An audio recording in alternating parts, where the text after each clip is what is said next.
അങ്ങനെ നമ്മുടെ ഇലയൊക്കെ വാട്ടിയെടുത്തിട്ടുണ്ട്. അങ്ങനെ നല്ല ചൂട് കുഞ്ഞു മണിയൻ കുത്തിരി ചോറിട്ട് കൊടുക്കാം.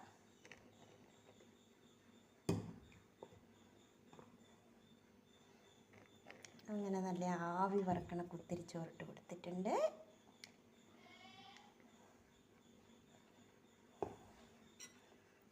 പിന്നെ നല്ല കുഞ്ഞിക്കാന്താരിയും ചെറിയുള്ളിയും വെളിച്ചെണ്ണയും പുളിയും കൂടെ വെച്ച് പുളിച്ചമ്മന്തി കണ്ട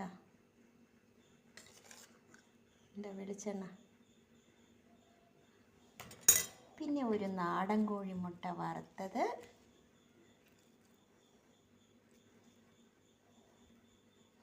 പിന്നെ ഇന്ന് മത്തി വറുത്തതൊന്നും വേണ്ട, നല്ല വഴുതിനിങ്ങ വറുത്തത് മതി എന്നായിരുന്നു പറഞ്ഞിരുന്ന കുട്ടൻ. അപ്പം നല്ല വഴുതിനിങ്ങ വറുത്തത് വെച്ച് കൊടുത്തിട്ടുണ്ട്. ഇതുണ്ടോ, അങ്ങനെ വഴുതിനിങ്ങ വറുത്തത് വെച്ച് കൊടുത്തു. ഇന്നത്തെ തോരൻ വാഴപ്പൂ തോരനാണ്. ഞാൻ മാക്സിമം നമ്മുടെ വീട്ടിലുണ്ടാവുന്ന സാധനങ്ങൾ കൊണ്ടൊക്കെ തോരൻ വെക്കാമെങ്കിൽ അങ്ങനെ ചെയ്യും. അങ്ങനെ വാഴപ്പൂ തോരൻ വെച്ച് കൊടുത്തു.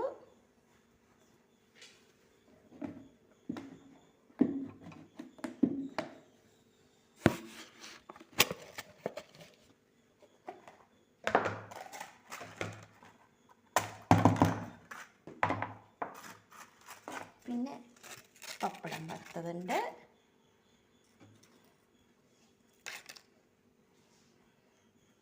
പിന്നെ ഇന്ന് ഒഴിച്ചു കൂട്ടാൻ എന്താണെന്നറിയോ?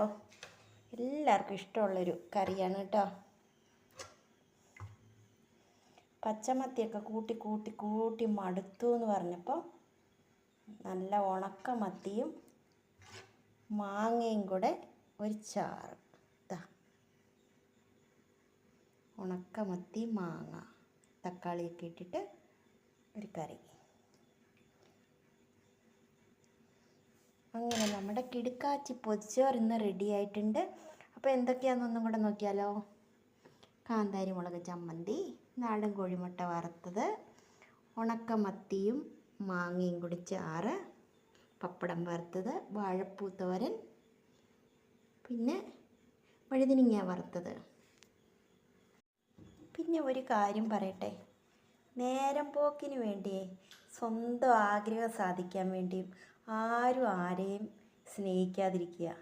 അവർ പറ്റിക്കപ്പെട്ടു എന്നറിഞ്ഞു കഴിഞ്ഞാലുണ്ടല്ലോ, ഉതിർന്ന് വീഴുന്ന കണ്ണുനീർത്തുള്ളിയുടെ ശാപം ജീവിത അവസാനം വരെ പിന്തുടരും. സ്നേഹിച്ചവർ ദയവായി വഞ്ചിക്കാണ്ടിരിക്കുക. എന്തിനാണ് ആ വേദന തിന്നണത്? ആ വേദന ഹൃദയത്തിൽ നിന്നുണ്ടാകുന്നൊരു വേദനയല്ലേ. അതുകൊണ്ടാണ് പറഞ്ഞേ.